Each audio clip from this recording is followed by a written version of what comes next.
sammen med vejsegøjl og klor. Ja, jeg gjorde. Ja, det er klor, der må der vejsegøjl. I dag skal vi tale om vejr. Det er jo også bare et dejligt vejr. Det er så, vi kan Israel.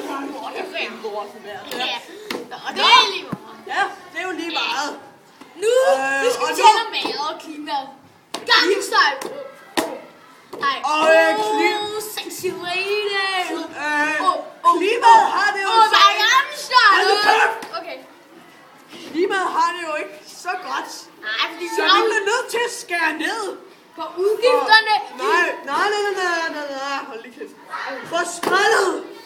Så I skal huske at lade være med at smide for meget skrald ud. Bare spis det i stedet for. Spis skraldet. Også plastikken, skal jeg sige. Det er det vigtigste. Og så prøv at se den der busk, ikke? Se den der busk. Den er ved at rådne op.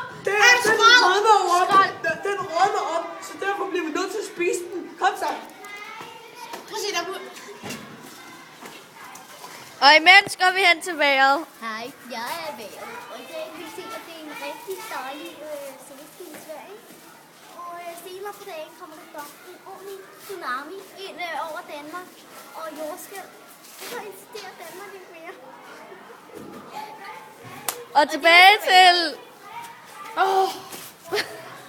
Se, der kommer... Jeg er faktisk ikke helt færdig nu. Det var en dejlig busk. Undskyld, jeg skal kaste op. Jeg skal sgu også kaste op, men du kan. Ej.